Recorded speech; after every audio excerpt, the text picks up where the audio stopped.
Hello, everyone. I don't know who's here, who's not, who's here in spirit.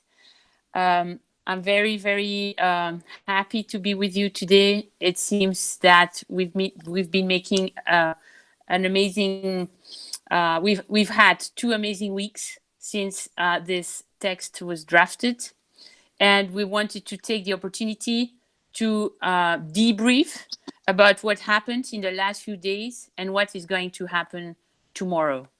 Because we felt that this text now is yours as it is ours. And we wanted to tell you what is going to happen. So the call, as I think you know, probably started with a very small number of people, female scholars located in the north. And so it is very much situated, and we don't pretend we are a representative group of any sort. But as we started to circulate this text, we understood that it was making sense for a lot of people, and that the universal dimension of the ideas that there are in the text seems to be very resonant across the 5 continents, as we understand now that this op-ed will be published in more than 30 newspapers across the 5 continents. We, as you know, say in this call that we need to emancipate workers. This is an urgent call to make them full citizens in the workplace, to ensure that they can access a job if they want to, and that will help us save this planet. So it's indeed a very universal call. So today what we're going to do is to share with you the excitement that we feel about this call being felt as universal, making sense for the planet, indeed, and humanity. And we're going to also give us an opportunity to share more about who we are, so that you can put faces behind the names that circulated this piece. And we are going then to also explain what happens in all the countries which are going to publish the op-ed. As a last point, I want to say also that we are not going here to speak about the future, because we don't know anything about the future. This text was written to share an evaluation of what should be done to address this crisis. And we're going to take the time to see indeed how it is received. And if it makes sense for many, then we will think about the next steps. But so as for today, we're going to then hear from Julie first, who is going to explain you a bit the history in a very short way, but so that you can feel where this is coming from. Julie, for you. Thank you, Isabelle. Hi, everyone. My name is Julie Battilana. I'm a professor at Harvard University. I'm delighted to join you today. I want to use this opportunity to thank you all for your mobilization over the past 2 weeks. So what we felt was that what we should be doing is give you a better idea of how this all happened. If anyone had told Dominique, Isabelle, and I 2 weeks ago that we would be on the call today and describing to the more than 3,000 signatories what happened over the course of 2 weeks, I would have told you that you were probably crazy and that we wouldn't have 3,000 signatories. So let us tell you the story. So here is what happened. A few days before May Day, Isabel Ferreras drafted an article about the need to democratize work, to democratize work and democratize firms, to decommodify work, and to remediate the environment. And she sent that draft to Dominique Méda and to me. Isabelle, Dominique, and myself work in different academic spheres, but what we share in common is a strong interest in studying ways of organizing and ways of working that diverge from the model of shareholder value maximization. And so we started working together on the draft that Isabelle sent, and we revised it, made additions. And then we decided to send this draft to the newspaper Le Monde, thinking it would be a nice op-ed, trying to call people to action and trying to move beyond agitation, to really let people know that it was not only about agitating, but it was time to innovate and orchestrate change.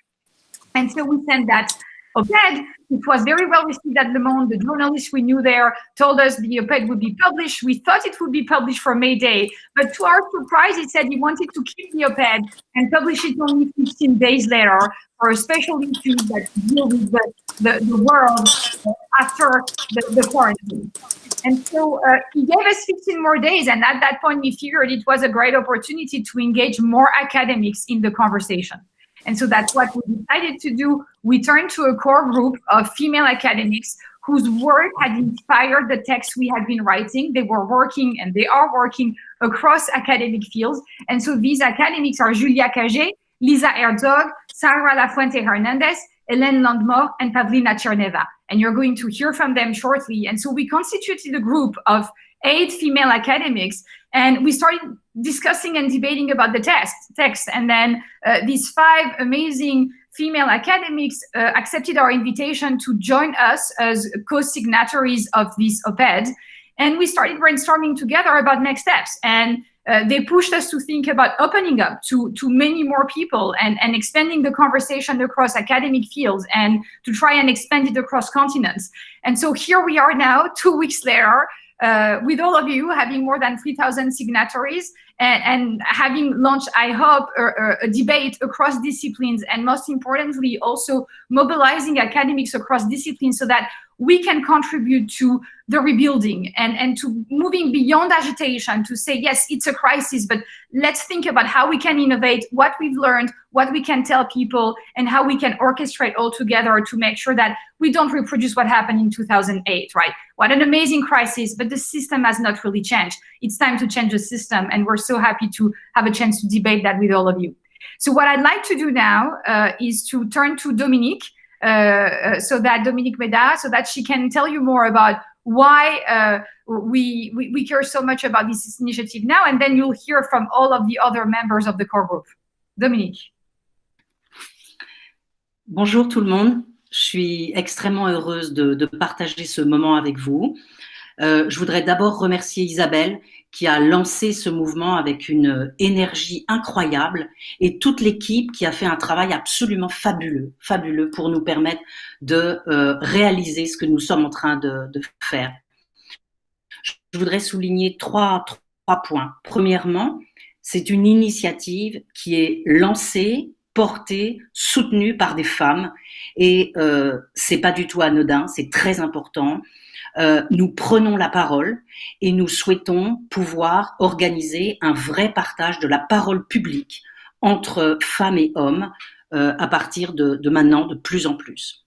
Sur le fond, maintenant, sur le fond du texte, je crois que ce texte est extrêmement important parce qu'il consiste à tenir ensemble les différentes révolutions que nous devons mener pour rendre nos sociétés plus justes. D'abord, une révolution de la démocratisation du travail et du monde du travail. C'est un idéal qui vient de loin, que nous portons depuis longtemps, mais qui n'a jamais réussi à se réaliser, à devenir effectif. Nous devons donner la parole et une partie du pouvoir à ceux sans qui nos sociétés ne pourraient pas fonctionner. C'est aussi une idée révolutionnaire qui est encore plus légitime aujourd'hui alors que nous voyons tous ces travailleurs en première ligne qui permettent à la société de fonctionner. Donc les travailleurs doivent avoir une part à la décision aussi importante que les apporteurs de capital. L'autre idéal, c'est celui qui figurait dans la déclaration de Philadelphie de 1944, c'est faire en sorte qu'effectivement le travail ne soit pas considéré comme une marchandise et que le droit au travail devienne une réalité. Nous devons rendre effectif ce qui est inscrit dans la déclaration de Philadelphie.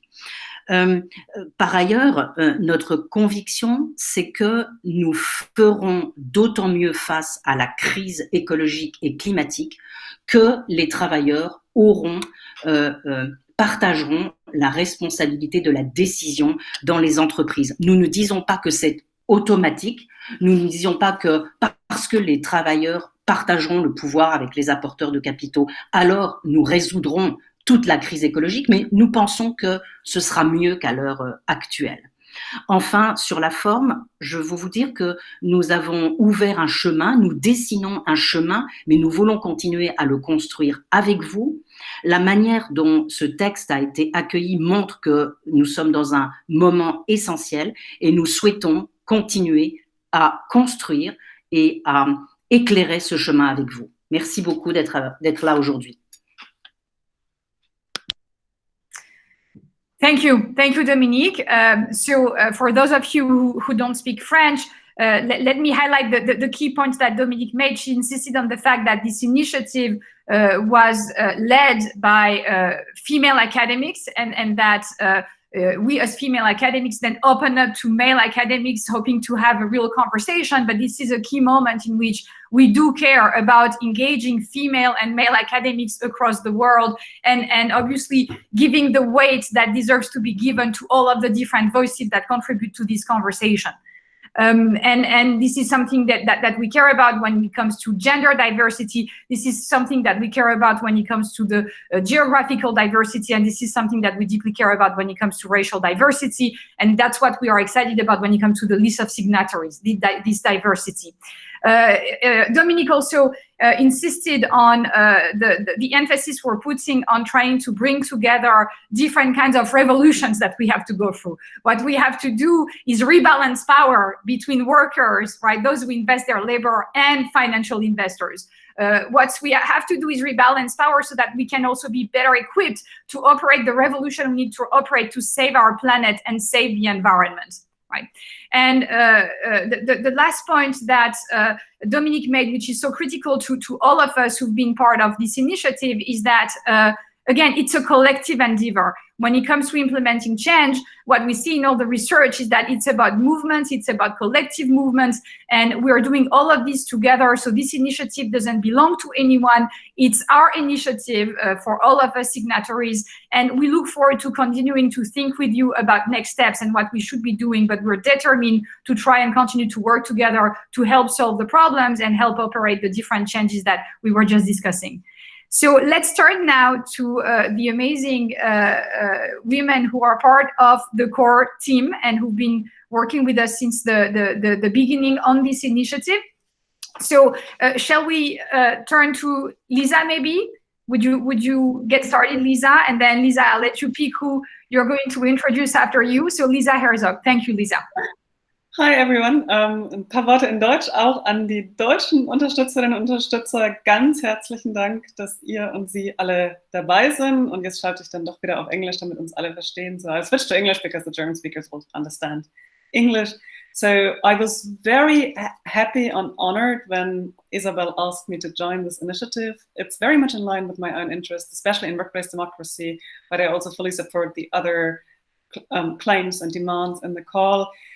The German version will appear in Die Zeit Online this evening or tomorrow, and there are already plans for interviews at lots of public radio stations, and Spiegel Online has just asked for an interview with one of the main authors, so we have to get that done as well. So this is exciting, and I'm very much looking forward to what further steps we can take in the German context. And now over to Sarah in Spain.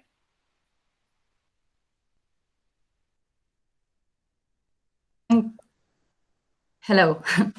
Thank you, Lisa. Well, thank you all, and I'm so glad to be here with this exciting initiative. I was invited by the colleagues Isabel Ferreras, with which I have been discussing somehow her proposals about workers' participation that are presented in the manifesto, in the text.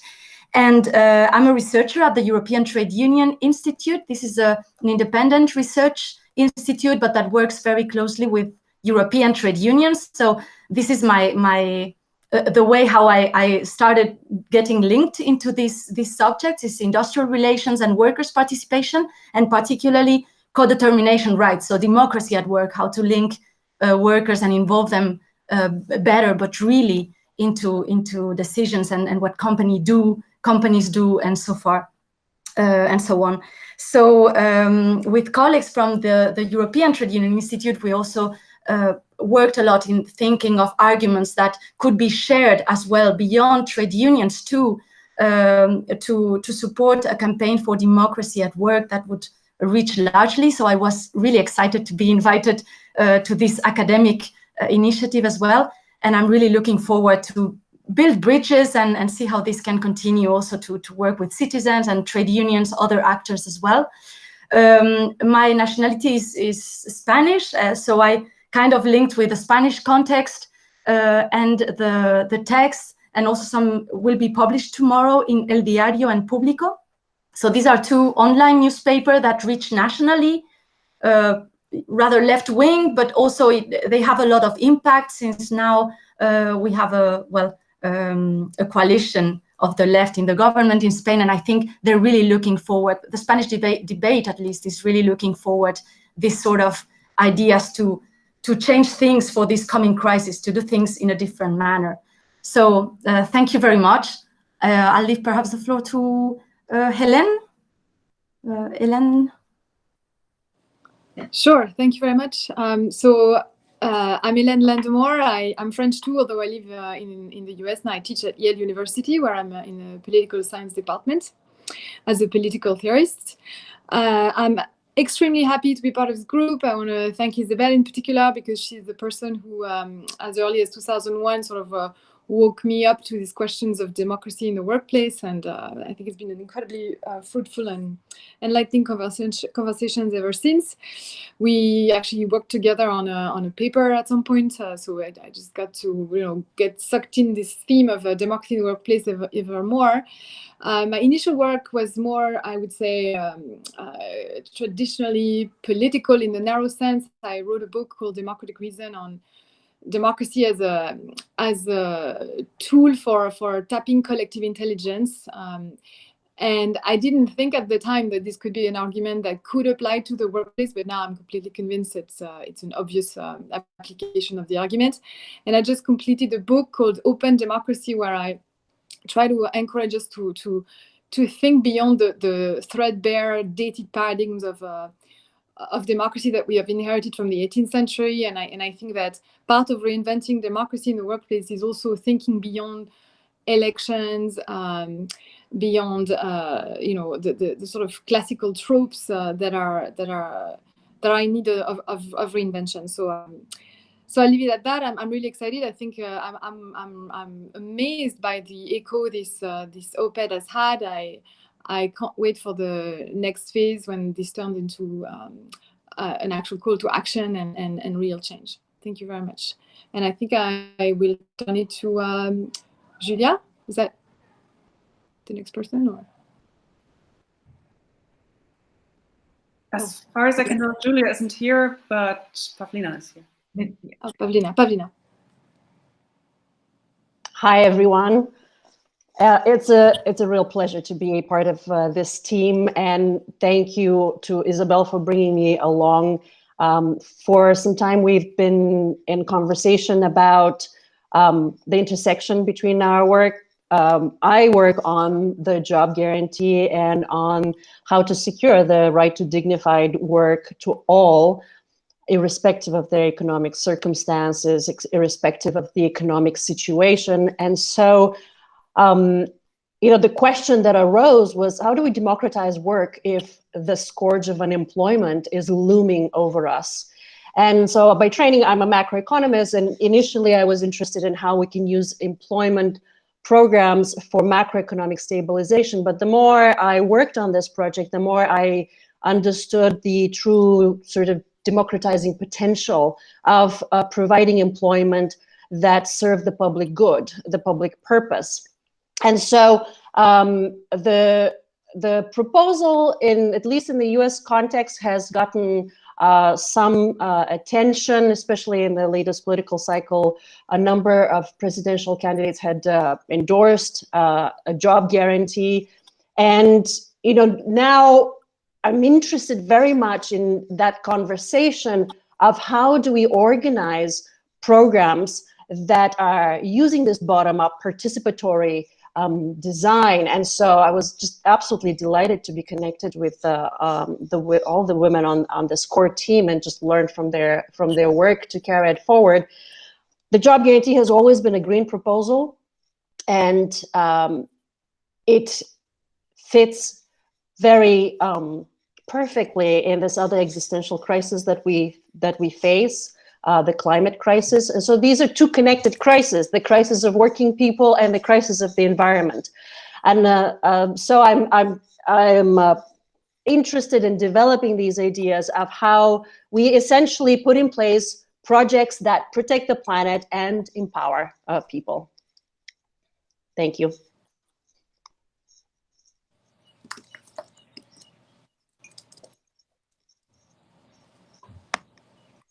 And I think, do we have? Alicia is going Who's to. next? Alicia? I was waiting Yes. to see there was. So hi everyone, I'm Alicia. I'm a PhD candidate in law at the University of Louvain. Isabelle called me last Thursday to ask to help her to coordinate some publications, and thanks to all of you, it's become a massive list that keeps increasing and increasing. We will have 34 publications in 31 countries, published in 22 languages and translation in 25 languages. So thanks so much to all of you who reached out, translated, contacted your national contact. All of this will go live at 7 p.m. tonight. And now I want to just share my screen and give you the full list, so you can have a better, let me see. Oh, I have a problem with the sharing. Maybe I will just... I think we need to go on the present now button at I put present, but it asks me to. I think I have my security really high in my computer. I think, let's see if it works. No, it doesn't work. Okay, I will just give you the list then, so you can know where it's going to go out. So I'm going to start by the countries in America. So in America, we will have in Argentina in the journal Ámbito, thanks to our academic contact Pablo Fernandez, who's at the Universidad Austral. In Brazil, it will go out in La Folha de São Paulo, thanks to the translation of our colleagues Paulo Savaget and Flavia Maximo, and a huge team of Brazilian scholars who've reached out to us. So I'm just going to give you a few names: Gustavo da Cunha, Frederic Vandenberg at the University of Rio, Mark Ventresca. Really helped us out getting this secured in Brazil. In Chile, it will go out on the Radio of Chile, thanks to Sebastián Pérez Sepúlveda at the University of Louvain as well. In Peru, it will be out in El Comercio, thanks to Gianfranco Casuso at the Pontificia Universidad Católica del Perú. In the United States, it will be out in the Boston Globe, thanks to Julie. So that was one that I didn't have to hunt. And in Uruguay, it will be out in La Diaria, thanks to Rodrigo Arocena of the Universidad de la República de Uruguay. So now I'm going to move to the Asian countries. In China, we will be out in Made in China Journal, thanks to our colleague Florence Jany-Catrice of the University of Lille. In Hong Kong, we will be out in the South China Morning Post, thanks to Lucas Clark-Memler. In India, we will be out in The Wire, thanks to our colleague Neera Shendoki from the University of Delhi. And now I'm going to move to the European countries. So in Belgium, we will be out in Dutch and French, in De Morgen and Le Soir. And the Dutch translation has been made by our colleague Ingrid Robijns from Utrecht University, who has also reached out to the media. In the Czech Republic, we'll be out in A2 Lorm, thanks to Daniel Kotecki, who also reached out to the media. In Denmark, we'll be out in Politikon, who took care of the translation, and it's our colleague Susan Ekman from Roskilde University who reached out to them. In Estonia, we'll be out in Delphi, thanks to Stella Shomian and Tauri Tampu. In France, will be out in Le Mans, so you all know about that one. In Finland, just learned that this morning, will be out in the Helsingin Sanomat, thanks to Arto Laitinen and Olli Heronen from Tampere University, who did both the translation and reached out to the national contact. In Germany, we will be in Die Zeit, thanks to Lisa Herzog. In Iceland, we'll be out in Stundin, thanks to our colleague Eija Brjánsdóttir, who also did the translation and reached out to the media. In Italy, we'll be out in Il Manifesto. The translation has been made by our colleagues Serena Olsaretti, Riccardo Spotorno, and Laura Sementeri. And it's Lea Ipi and Massimo Mauret who made the contact, so thanks to them. We just also learned this morning that we'll be out in the Netherlands in De Groene Amsterdammer. Also Ingrid Robins, who reached out to them. In Norway, we'll be out in Klassekampen, who's taking care of the translation, and that's thanks to Dominique. In Poland, we'll be out in 2 publications, so in the Gazeta Wyborcza and Krytyka Polityczna, thanks to our colleagues Mikołaj Pawlak, Adam Mrozowicki, and Olga Nowacek, sorry for the accent, from the University of Wrocław and the University of Warsaw. They did the translation and reached out to the newspapers. In Portugal, we will be out in the Diário de Notícias, thanks to our colleague Roberto Meril from the University of Minho, who adapted the Portuguese, the translation to Portuguese of Portugal. In Spain, we'll be out in 3 newspapers. We just learned 1 minute before the call.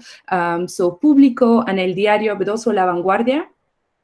So thanks to our colleagues Justo Serrano Zamora and Massimo Mauret, who reached out to colleagues, and Sara as well. In Switzerland, we'll be out in the French-speaking newspaper Le Temps, thanks to Sophie Werth from the University of Lausanne.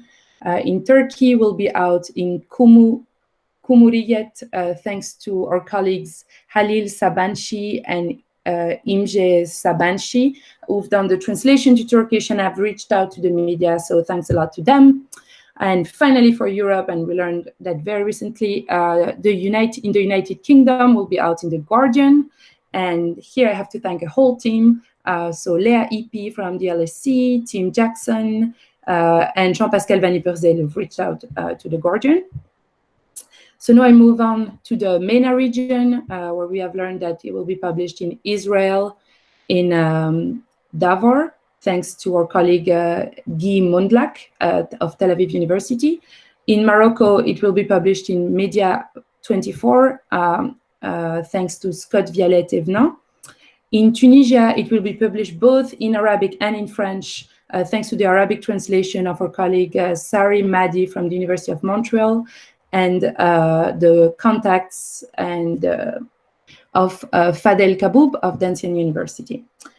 And last but not least, in Oceania, in Australia, it will be available in The Guardian, thanks to the translation of Miranda Richmond-Mouillot, and the contacts made by Claire Wright from La Trobe University, and Israr Krushi from Australian National University. Sorry, it was a long list, but that's thanks to all of you who have really been. It's been a pleasure to work with you, and it's made my job very easy. So it will be all live at 7 p.m. Brussels time tonight.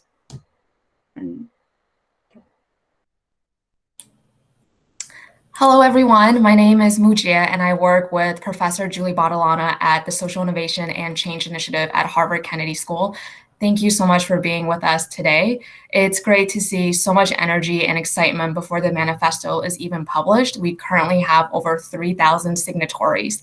To keep the momentum going, we are encouraging everyone to share the manifesto on social media. So that is across Twitter, Facebook, LinkedIn, WhatsApp, and the platform of your choice. This is an opportunity for us to build a digital movement together.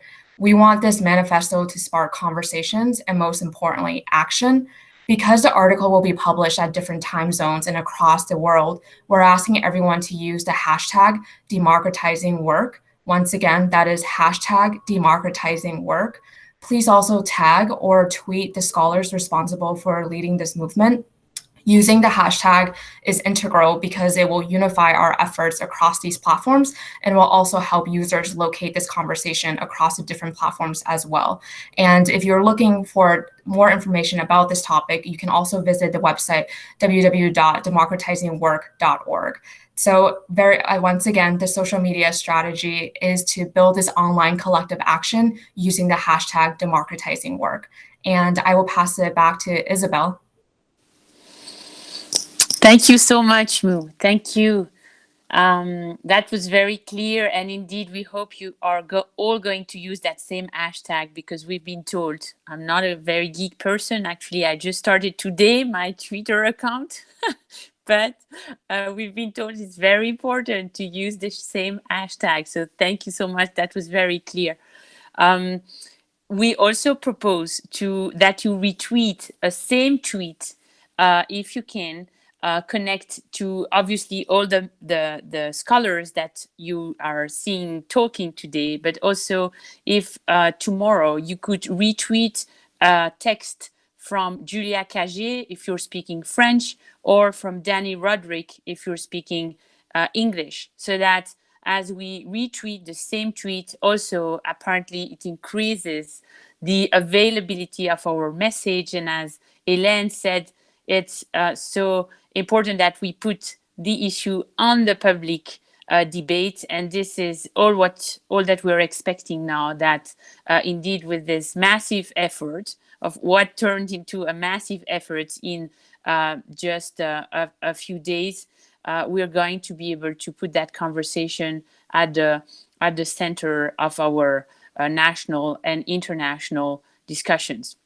So let's just say a word about the next step. We are, as I said, as we started, we don't think with Dominique, with Julie, with all the core team, we thought that we're not in a position to announce anything more than just we want people to read the op-ed. And so we're going to see and watch with great interest what happens with this op-ed. It's indeed true that we are now getting interview calls, and that so it seems there will be interest to discuss the op-ed. We propose that we meet online with a proper way to interact. So that remains to be put together properly on June 4th. So we are, please make a mark in your calendar on June 4. We're going to send that through email also from 9 to 10:30 a.m. on the East Coast, at 3 to 4:30 p.m. in continental Europe and across the world. We hope we can have a discussion together about the fallout of our op-ed. In the meantime, we suggest you obviously send it to as many people as you want, because this is going to remain as an open call. So on the website that we are just opening up, as Moo told you, it's democratizingwork.org. There is the possibility to continue to sign the op-ed. And if you feel like it makes sense around you in your country to share the op-ed and galvanize people to go to sign it, it can be a very useful thing to do, especially we're thinking about labor organizations, civic associations, all sorts of actors who recognize themselves in the call. So that will remain to be online. And please do so. Start to engage the conversation with the associations in your country. We are also thinking in particular about elected officials that we would like to understand this call and take actions. So that's when we will meet again. In the meantime, let's circulate the piece. Let's see what conversations it generates. You can reach us through the Democratizing Work at gmail.com address also, and you can of course easily find all our individual addresses. So it's been a pleasure to update you, obviously, about what we could never have imagined would become such a huge operation. I just learned it on listening to Alicia, that we are going to be publishing 33 newspapers across the 5 continents. With all of your help, it's been really fantastic to see the energy that we have around those issues. And let me finish by thanking everyone to be engaged with these urgent issues, and we meet online soon. And I guess, Lisa, I can hand it over to you so that you can close the call properly. Thank you. Before I do this, once more, thank you to Isabel, because it would not have happened without her. So thank you. My pleasure. Thank you to everyone. It would not happen without you. Thank you. See you soon.